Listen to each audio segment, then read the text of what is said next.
Hello, everybody, and welcome to part 11 of our Seeking Harmony live discussion series.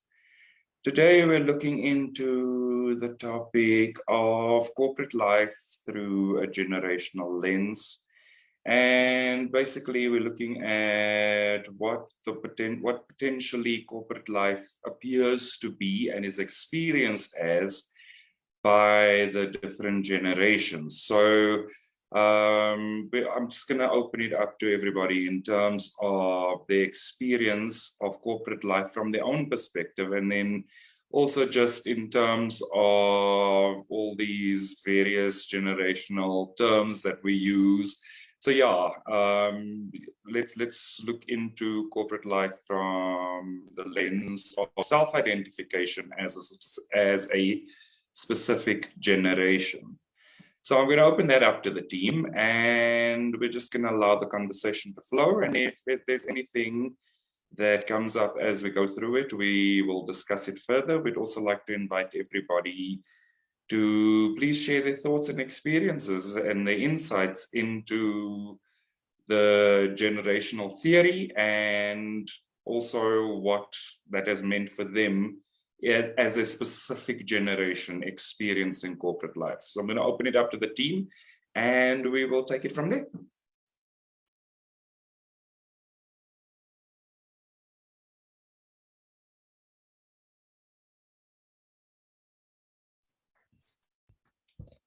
Okay, so from my experience, what I observed in my different jobs, I guess when I was in college, I had a lot of internships with startups. And so I think startups have this sense of wanting to have this family feel in the company. But like a lot of the people which I worked with were in their 40s or older. And so we generally, and they employed like a lot of like young people, and we generally like saw the differences in like work culture between people who were young and like, I guess, older millennials. And I don't know why that is the case, but I think there is definitely like a culture, a different culture that they were, that they experienced when they were younger, and some patterns that they're repeating,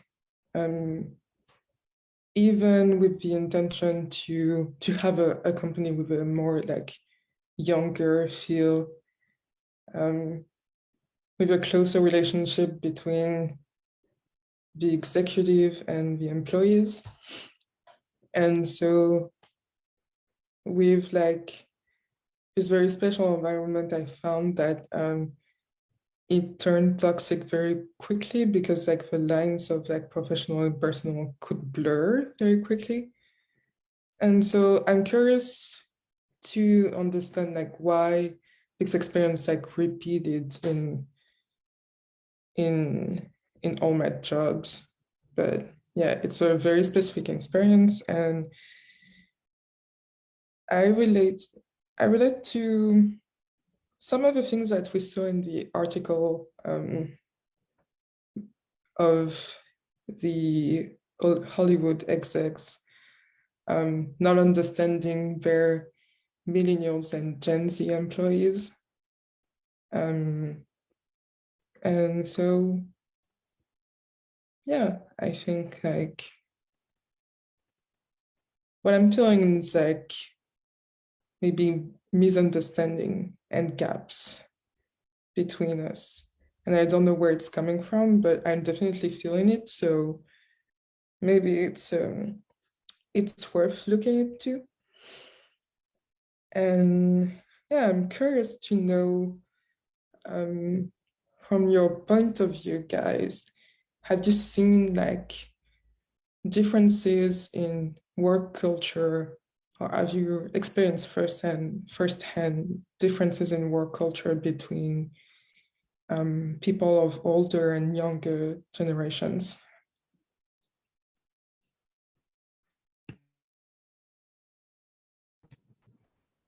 I'm a baby boomer, and what I remember in the work culture is that if a company has trouble, financial trouble, that usually, if there's someone there who's worked a long time, they try to get rid of that person, either give them a package or ask them to leave. That's what I've noticed. And then I've also noticed that we've shortened the work week. We used to work 40 hours. Now companies want you working 30 hours. But now, instead of giving you benefits and stuff like that, they don't even want to hire you themselves. They want you to come in through a temp agency. And if you come in with a temp agency, you don't have benefits. You're just working for the company. That is what I remember in the work culture.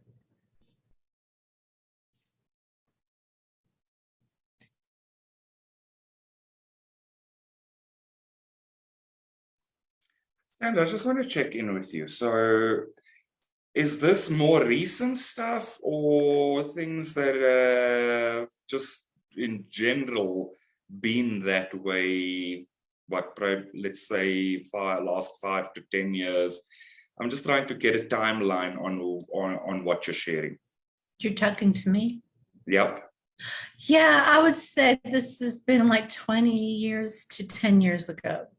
Okay, all right. Okay, because I think both you and Yoreen have shared components that I've experienced, and obviously I've experienced it from the other side. So because of being in HR, I've seen the various generational gaps play out. I've seen how people either acclimatize to a company culture or not, and that kind of thing. So I'm going to give my perspective a little bit later, but I also just want to check in with Deji. How have you experienced corporate life?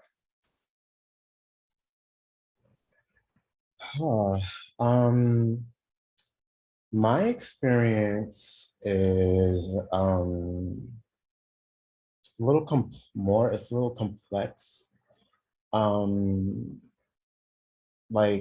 Like for example, like when I was in college, this company that I interned for in my field, I was working under this specific director, and it was two white women, and they were with this company for a really long time, and I kind of got like a,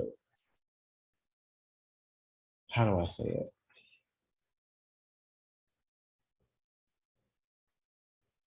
Kind of like a demanding, walking in fear kind of individual. I think these people were, I think, baby boomers or something. I didn't ask their age. I don't really care. And I remember at the end of my internship, actually a little bit after the internship, there was this article that, well, actually two different articles that came out where one of the leads from another part of the company that we liaised with had to be stepped down because of complaints from other employees. And this complaint happened to be a younger person, and a millennial like me. And the thing is, like, the two white women that I worked under, they were aware of this, but they didn't give a shit, which was kind of weird. But I'm like, okay. And then oddly enough, those two women had to be taken down as well a month after, because the CEO of this company wanted a, how did I say it, a fresher outlook, meaning they wanted someone younger. So it's it's complex for me because I see from the perspective of like baby boomers and how they like to, walk in fear and things like that and just accept abuse, other than a millennial, someone my age who will actually speak out if something is wrong or if something is bothering them.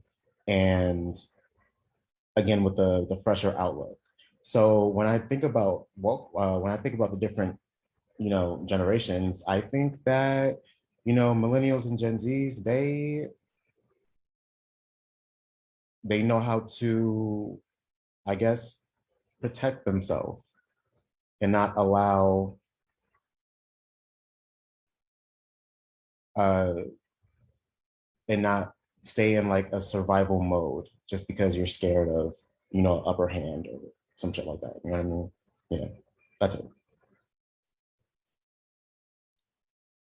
Okay, cool. So yeah, like I think from my perspective, so I've seen it across the generations, because sitting on the HR side of things, you will not only see the more established people in their roles in what would be the baby boomer generation. You wouldn't find that silent generation, which would then be their parents kind of thing. So, and the theory is that the theory literally spans across 5 time spans. So it spans across that silent generation that, went to work, did their work, went home. It was that, plod along kind of the industrial revolution type mentality of there's a job to be done, there's a production line, don't question the system, don't rock the boat, that kind of thing.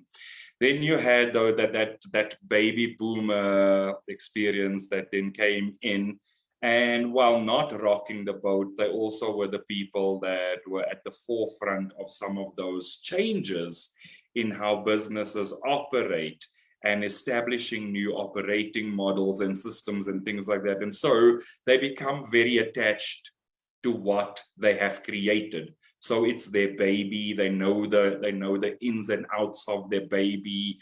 They're growing up this baby. So they're very, for lack of a better expression, holy about what they've created. And generally, they're not as likely to be open to questions about the system and the baby and how things are done. And then you find this Generation X space where I fall into. And so you're coming into a space where people have done things this way all the time, and you're bringing in some new knowledge, and people are not always comfortable to change. And Generation X's were the people that were brought in to create the change. They were brought in because things were not working. Well, the businesses were not responding to the changes in the market and the economy and all those kind of things in a way that was beneficial. And so you're bringing in this bunch of people to start questioning things, to start remaking things. And obviously for me, that was my perspective of a little bit of challenge, because the one thing that I don't subscribe to is we've always done it this way. I feel like it's a very dangerous thing a dangerous philosophy to subscribe to, because if we've always done it this way, we're not open to the change. And then you have the millennials coming in, and they're much more tech savvy and they move much faster. And so there's kind of this gap between what were baby boomers and what were millennials. And then you have this middle bunch of people trying to bring them together because it's new and fresh thinking plus system knowledge. And you kind of have to marry the two, because my perspective is that you can't throw the baby out with the bathwater. So you kind of need to bring these two together. But you also need to realize that if the baby needs reconstructive surgery, then you got to do it as well. And so you have you have a little bit of a gap there. So, and I feel like the Generation X's were kind of the bridging in that gap. And then literally you have your Gen Zs who, from my understanding, would really be the much newer people in the environment, much more likely to move around, not necessarily subscriptive to the philosophy of this is home. So they also don't subscribe to the philosophy of this is my career. They subscribe to the philosophy of transferable skills into various careers. So there's a lot of things that make these generations in the workplace quite a challenge to manage from the perspective that they all subscribe to different philosophies. And yet when you put them into a melting pot of one corporate culture, it's one thing. Then you also take into consideration their very personal values that might not always align to corporate values, but also not each other's values. So it creates quite a mixture that would be literally the soup of employment, because you have everything in there and you're mixing it all together. And you kind of need to create something that's palatable for everybody. So everybody's not going to like exactly the same soup, but they're going to like the concept of some soups versus others, some blends of soups versus others. And I'm using this analogy because it makes it quite easy if you look at all those people in a melting pot, inside of a culture, inside of corporate values, with their own personal values, with their own personal things that they've subscribed to, their philosophies on life. And the thing that always struck me very interestingly was that baby boomers are less likely to like questions. Whereas you will find that from a generation X to a millennial to a Gen Z, they're much more likely to ask questions. And so one of the things that has always come up is, you know, where people feel challenged or threatened because of questions. Also where people feel challenged or threatened because their way of working is different to somebody else's working. And so you can, you know, it's like it's this requirement to bring these people together, because at the end of the day, you still have a business to run. And you cannot run that business without some institutional knowledge, which the baby boomers and Gen Xers bring. But then you also have the component of millennials and Gen Zs bringing new thinking, new approaches, bringing change into the system. Companies gamifying banking applications and all those things. It's not something that baby boomers would subscribe to. Yet that is the generation of people that are coming into banking relationships. So it takes a lot of nuance in that space to realize that institutional knowledge is necessary, because you cannot allow systems to fall over while you're in research and development, while you're building new apps, while you're recreating departments, reorganizing departments. So it takes a much more mature mindset to start to manage all of those generations and respond to competition and respond to external threats and respond to internal threats and respond to opportunities. And so, you know, it takes a much greater scope of even just surveying the environment that you operate in. Because banks are no longer just banks. Banks are building financial fitness systems.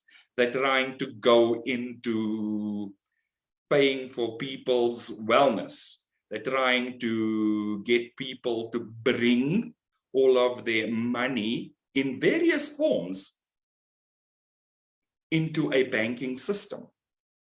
So and I'm speaking from the perspective of a banking system because that's my background. So I worked and grew up in a bank, so I understand it from that perspective.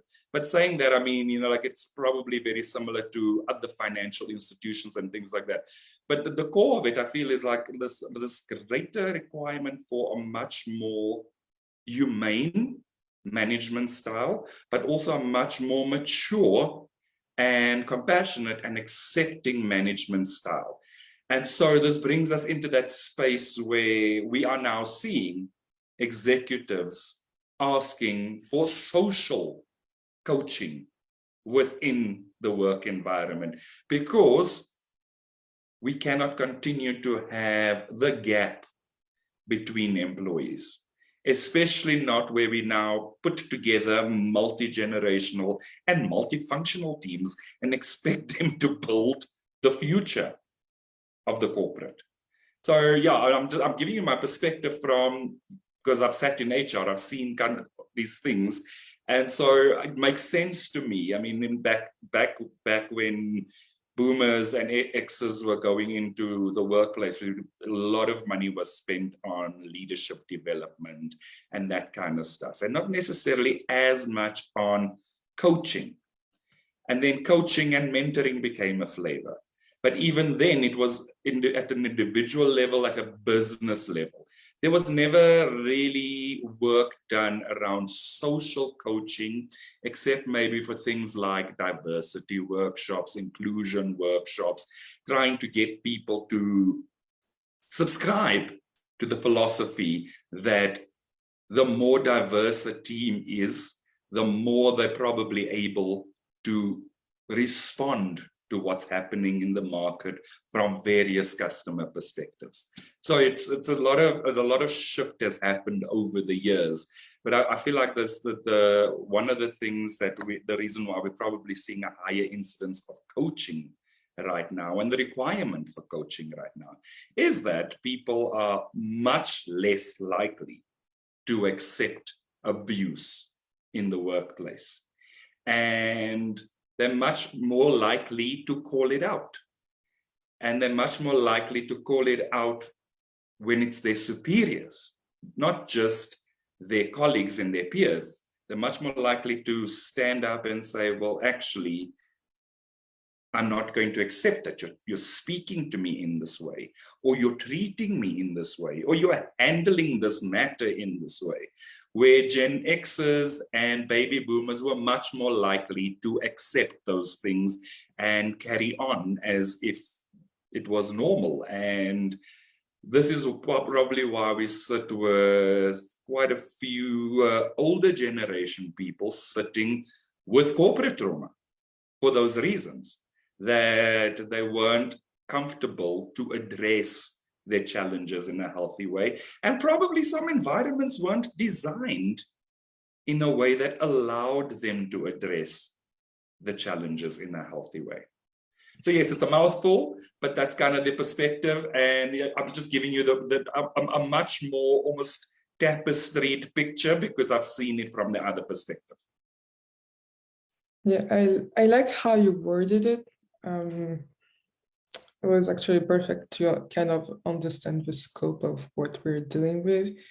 And I'd say, like, first, there wasn't an environment for them to speak up. I do agree with you, because I think we had more of a world where if you weren't happy with management before, then you had to leave. But like, I find that the more people are speaking up about what is not normal, the more we are gonna like repeat these situations until like management understand that, okay, there might be something to change, because I'm experiencing the same things with all of my employees.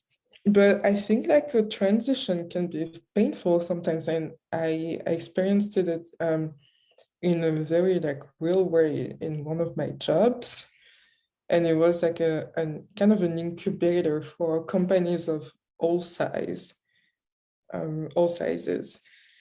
And I was working on one, and I feel like the most like pressing matter about the differences in work culture could be feedback. And it's funny because we talked about it in the after church tea time the day before yesterday. And it was like most of the time, like the older generations like thrived on like meeting a lot and saying what wasn't right, but not giving like the feedback of why it wasn't right and why they wanted it changed on very precise matter that we knew that we could handle if we knew why it needed to be changed. And they would explain it, and they felt it was normal for us to kind of almost like swim in like the murky water and figure it out ourselves, even though we could have like, and maybe it was normal for them, but we could have gone like faster on the process, especially because we needed it to be faster to focus on other matters. If they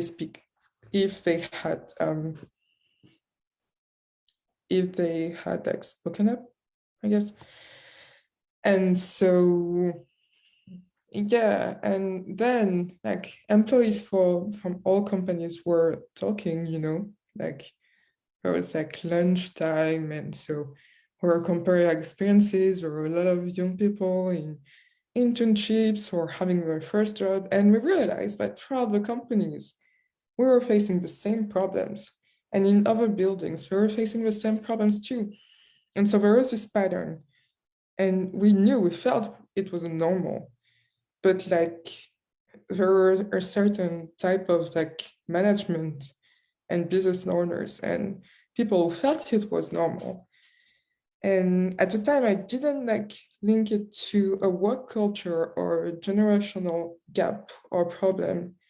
But like the more it got lights, like Gen Z and young millennials are even posting about it on social media, creating groups about or pages about like companies and how they feel they were abused. And sometimes it's like very, very, it's like very harsh. And people have to step down and maybe close their company or rethink the way that they manage these people. But I was like, lots of people are being traumatized from the communications and agency world and like the startup world, like the world that I was like educated in, And so like the most pressing questions that we have today is why. And so I feel that this discussion is like some of the answers that we're seeking. And it's because a few years ago, if you told this problem to your manager about their feedback, for example, you probably had a response that my parents warned me about like a lot when I was younger, that if you weren't happy, you could go. But now the reality is different. But some people have not adapted to reality yet.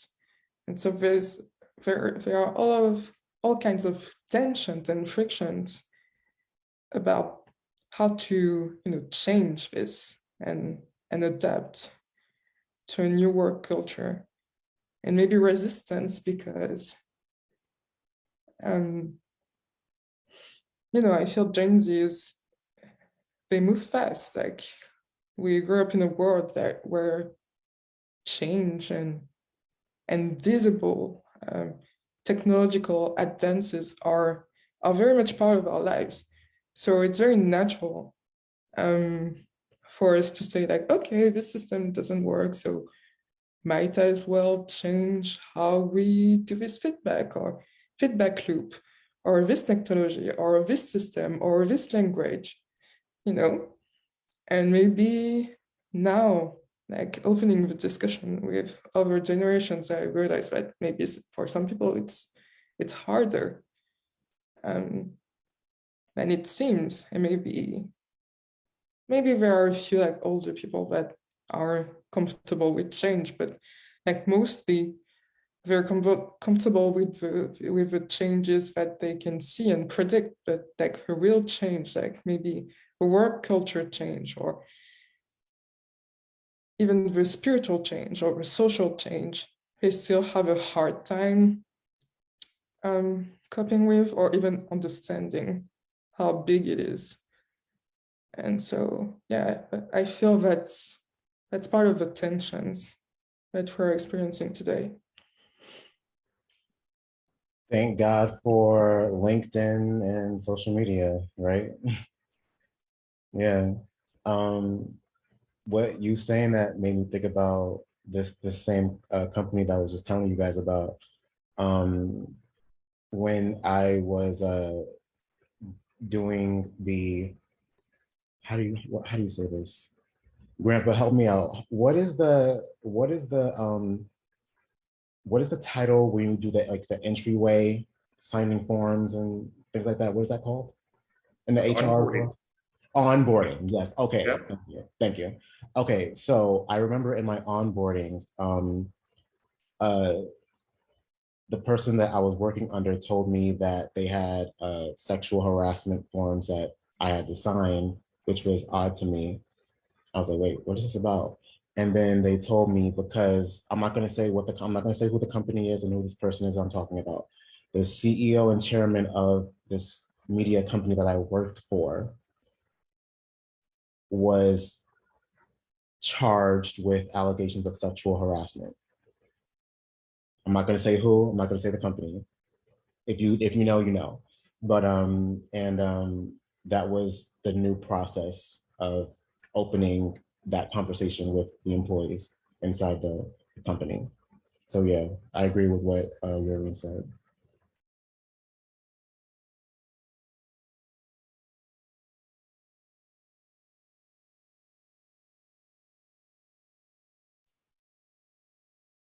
Yeah, so I think one of the things that Joreen touched on was the propensity to be comfortable with change and how that is probably different for the different generations. And again, I feel like it is probably one of the core reasons why so much work had to, in the past, go into having conversations around culture and climate, and why there was such a big incidence of the move of employing people with an industrial psychology background into the HR space, as opposed to previously what were personnel managers that literally processed employee records, that literally processed all sorts of documentation in relation to not only bringing somebody into the business, but in relation to their stay within the business. And so there was a big shift. And probably, I started working in 1999. So like in that space, probably between 1995 and 2010, there was a lot of shift to the psychological component behind management. And so there was a lot of shift with qualified psychologists going into the space of people management within businesses, for the reason that line managers were not necessarily good at it. They were not necessarily adept at it. There was very much a focus on getting the job done and not enough of a focus on taking people on a journey. And so you might find now that there's a greater focus on bringing people into the company, ensuring that they connect not only with each other, but with the organization and with what is required of them. And then providing opportunities for exposure to level up and exposure to gain skills.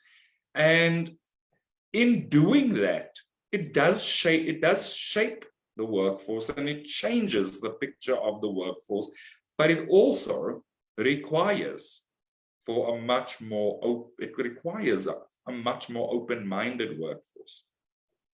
So one of the things that I've always said is, when I'm done with all this corporate stuff, I'm going to sit down and write the book about what they don't teach you at university or college before you go into a workplace, because there's a lot that they don't teach you. They don't teach you to navigate those work relationships. They don't teach you to navigate corporate politics. It's not a topic, and it should be, because those are the places where things fall down. They don't teach you how to navigate finding a sponsor or even becoming a sponsor to somebody at some point. Because again, your sponsors not only mentor you, but they create avenues for your advancement because they know people, they've been around, they have relationships. So there's a lot of things from a corporate culture point of view and just the nuances of navigating corporate life that you probably don't learn when you learn all the fabulous technical stuff related to your degrees.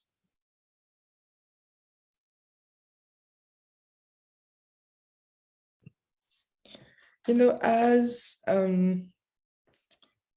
education and colleges are relying more and more on experiences, professional experiences, even during the degree, I find that I would have liked, in my internship, you know, the person that is my superior is like my tutor as well. So is supposed to teach me things. I think it's kind of the same thing as a sponsor, I guess. And so I would have liked the focus of the management of the school to not only focus on like the brightest companies they could find, to have their students in. I would have liked to have like this focus on if this tutor is right for you, like are they the teaching type? Because so much of what you learn and what directs your career is done during these professional experiences, even sometimes more than in school. And if that one is teaching you the right thing. For sure, for sure. And I find that a lot of people are more traumatized by very bad experiences in internship than they have learned things.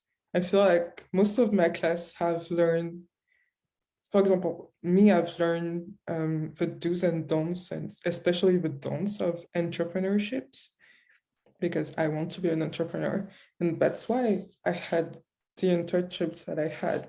But I think like a lot of students in my class learn the don'ts rather than the do's. And it's too bad, because like you're learning something, of course, it's always a learning experience, but I think you're not learning like the real scope of the job, like real management and you know, healthy professional relationships and teamwork. Like you're focusing on like not being burnt out, surviving in an environment where you're thrown in. And so I think there is a lot to have about like, I've talked a lot about it like last year when before I got my diploma with other students and other young people, but like you're in search of a job or an internship, but you also have a right to have standards and have your needs met and have your values met. Like they're searching for someone same as you are searching for a job or a place to go. So I think it is important to know that on the employee market, you have value. I think when people really see that they have value, or understand that they have standards to meet as well, like they have standards that they need to do a good job. And I'm sure there are places that exist that are good and healthy for everyone, but of course, like it's a big thing that we're we're healing in our world today. And I remember Jeff and Shaleia talking about like how a lot of people have been traumatized in the workplace. And so in the community, as we work together, we're kind of healing that as well. But yeah, I think like I've had this discussion so many times, and I think like the more like people will realize the value that they have, the more we will have chances to have workplace changing in a peaceful way. Because now what we are creating with like not accompanying the younger generations and the new employees like well, we're creating people that are tense in their job, that are angry, and we're seeing what we read about in the article, like people canceling their execs over nothing, almost nothing, like a pen from across the room that almost hit someone or whatever, you know, instead of like resolving these healthily. So I think there's like, you know, because people are so upset that there's a tension, and the extreme is creating kind of like when there's bad parenting, you tend to go towards like resentment and like extreme response rather than learning how to cope with your upsets in a healthy way. Yeah, I think that's it. That's how I explain it. And I think the article was like illustrating the two extremes pretty well. Good question. You said that throwing a pin at someone is not a big deal. That's what you said? Not that it's not a big deal, but like, I don't remember the article, but I think like the intention was not to throw a pen at someone, but it still went someone's way. And because there was a misunderstanding and people didn't talk about it, like people got fired over it instead of like discussing it and installing discipline about it. Okay. You know what I mean? Oh, I misheard you. Connections. I'm sorry. No, it's okay. I didn't like explain the whole context, but like, yeah, obviously throwing a pen at someone is not Yeah. a good thing. And one thing I can say, just to add on to what you said, I feel like the COVID-19 pandemic has really given, you know, the corporate culture and the office culture a bit of a, I don't know if I'm saying this term right. I think it's a complete 360, a complete 180. Is that how you say it? I don't use this term, but you know what I'm saying, right? But yeah, I feel it's completely switched over because, you know, corporates and offices are actually, they actually give a shit about their employees. Like, it's funny because it's like, wow, now you care about like, yeah, and because again, we've seen this with baby boomers in the way that they, you know, baby boomers and Gen X is the way how they've operated with, you know, office culture and corporate culture for the past few years. So, you know, with this pandemic and, you know, how everyone's so comfortable, you know, working from home and things like that, it's mind blowing. It's really mind blowing. Yeah. Grenville? So, sorry, Sandra, go ahead. I remember being in a company where HR would bring us all in. It's kind of like we all did like a group therapy session to see how everybody was feeling and just to have everybody feel good. So I think people need to do that more too, to continue communicating within a company.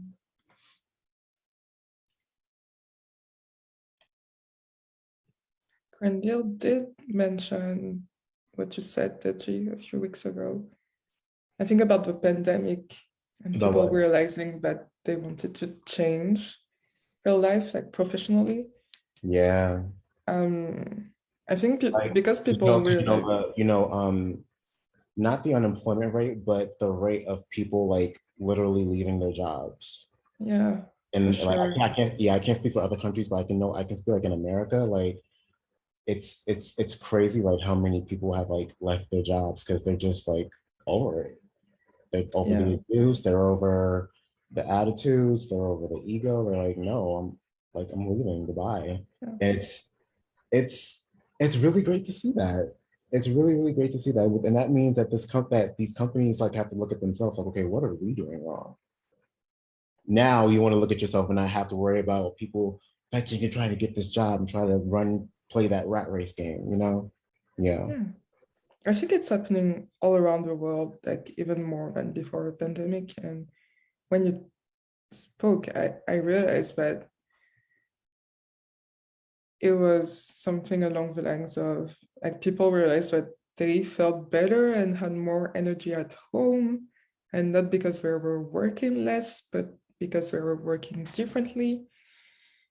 And so they left their job because they didn't stand the idea of going back to an office with like the same principles.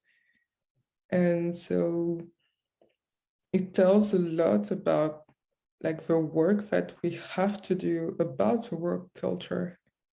I think it's not just people wanting to do entrepreneurship individually.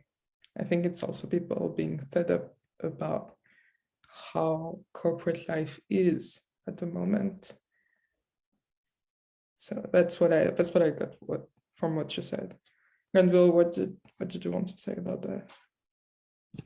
Yeah, so I think you guys have touched on some very important points. I think one of the things that we need to be very cognizant of is that COVID has been a great leveler for the reason that it forced us to pay attention. Whether, you know, and it wasn't just in one space. It forced us to pay attention to a lot of things around us.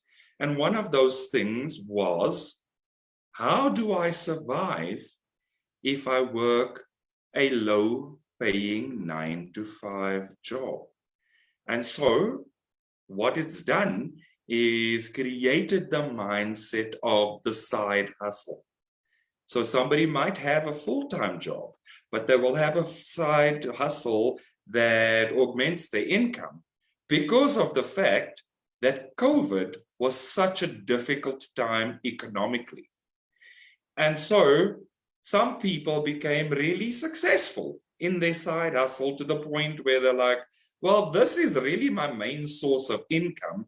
And so now I'm working in a corporate to bring in additional funds, which means I don't have to put up with your crap.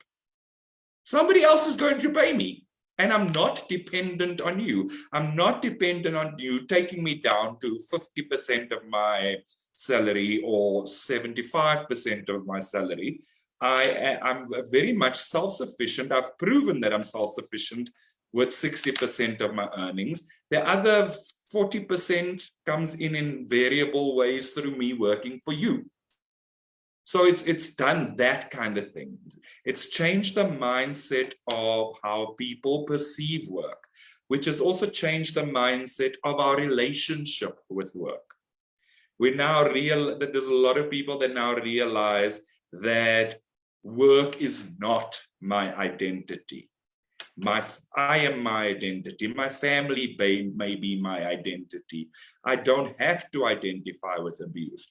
So in the States, I know there's this thing about the Great Resignation. And there's also this thing about a lot of movement in the employment market because people are just going somewhere else and being paid better salaries immediately. And in South Africa, we're seeing a significant instance of people not wanting to return to the office full time. And it's been proven over the last two years that a hybrid working model works. People still produce results, and sometimes they produce results at an even better level. So now it's not just the generations or specific generations that have this mindset of mobility. It's a more generalized state of feeling that I can mobilize myself within corporates or across corporates, because actually, at the end of the day, that loyalty that I may have perceived or wanted to entrench in working in a certain place didn't benefit me. Unfortunately, it has shifted people's perspective of work, and it's shifted it across the generations. More people are looking for more diverse opportunities where they can have different income streams, for the reason that so many of them were so economically affected by COVID. So now you have a bunch of people that are saying, well, actually, one, I don't have to put up with your crap. Two, if you want me here, you need my skills. You actually need my skills for your organization to progress and to go forward. So I have the power. I have the bargaining power. I have the value. And a lot more people are moving around more often for that reason. And companies are wanting people to come back into the office, and so they're going to play the bargaining game with employees. It has shifted our relationship and our perception of work. So now we value, there's probably a greater sense of valuing your energy at the right level and wanting to be compensated at the right level for the expense of that energy. And I don't perceive it from where I sit as a generational thing. I feel like it's across generations now.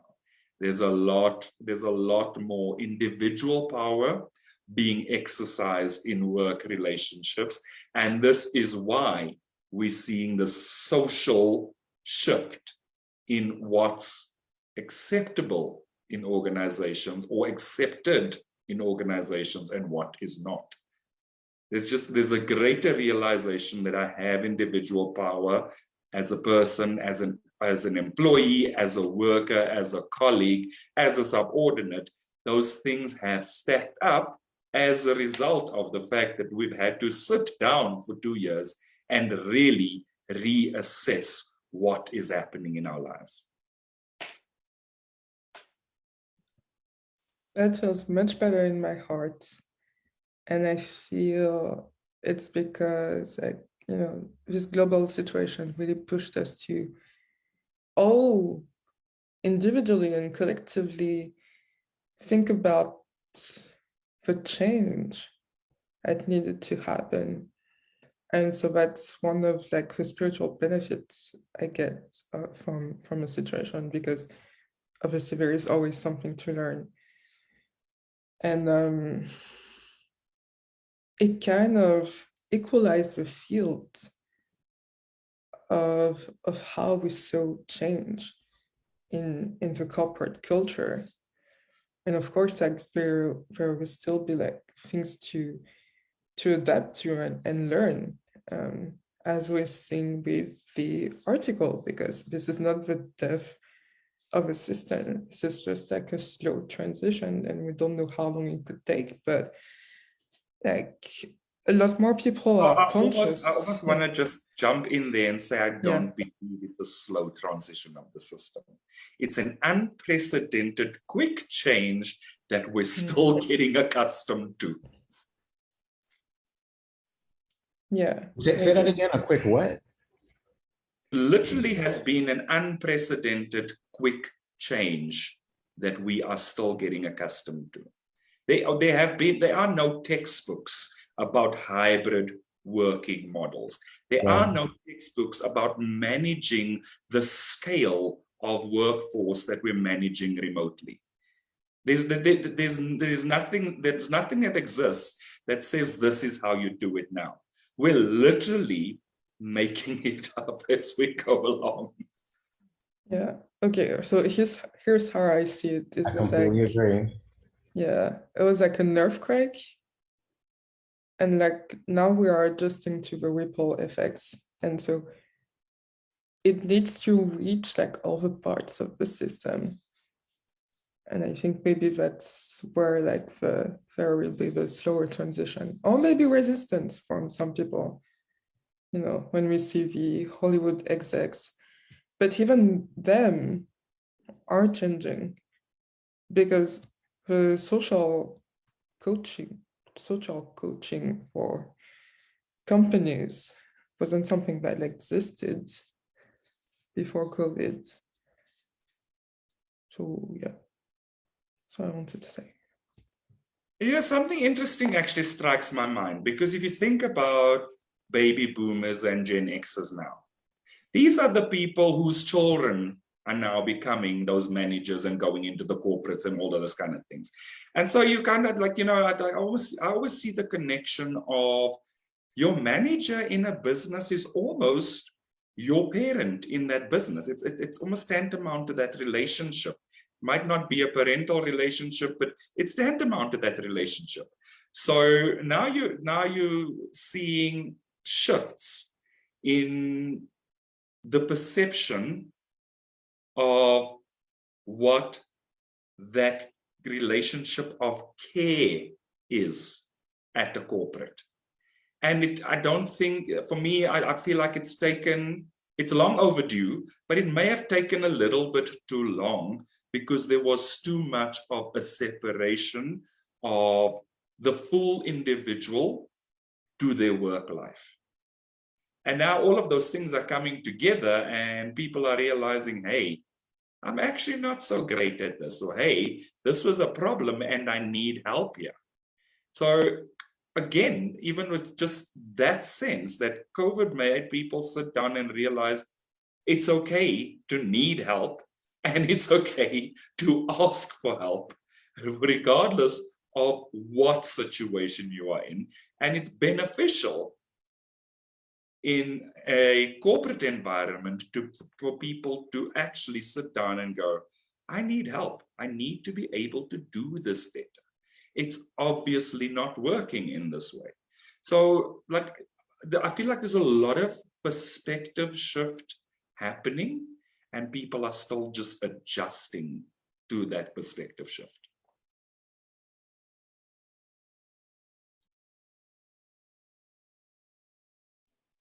There will always be an older generation and a younger generation in cycles as the years goes through. We're always just striving to improve things each time.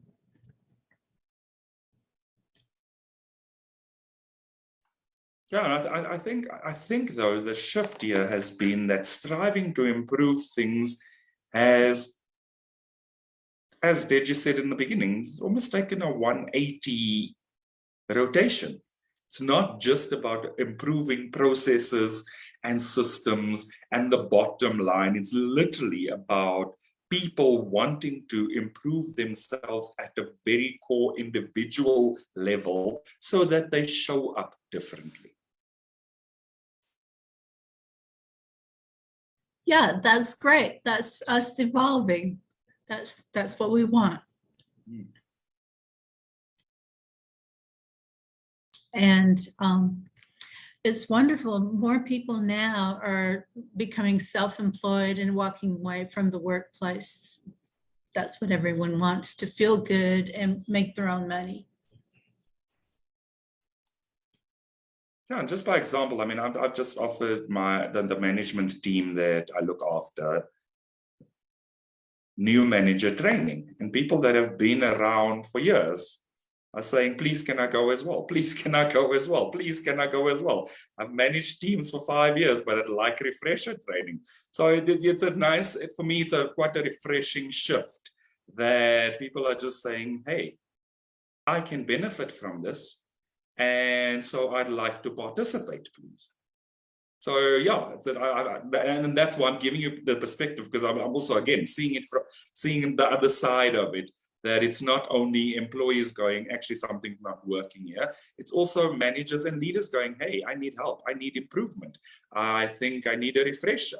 So it's a nice shift as well to see where people in the past might have thought that kind of training meant that they weren't good at what they were doing, or that they were being disciplined in some way for having to go through that training. And now they're literally going, please pick me, pick me, pick me. So it's really cool. yeah, I think we've come to just about the end of our conversation for today. It probably could expand as we go along, but for today, I think that's a good note to end on. And so we thank everybody for following us and joining us. And we'd also like to invite all of you to like and subscribe to our Church of Union YouTube channel, where you will find all our previous conversations. And we look forward to seeing all of you next week. Thank you, everybody. Bye-bye.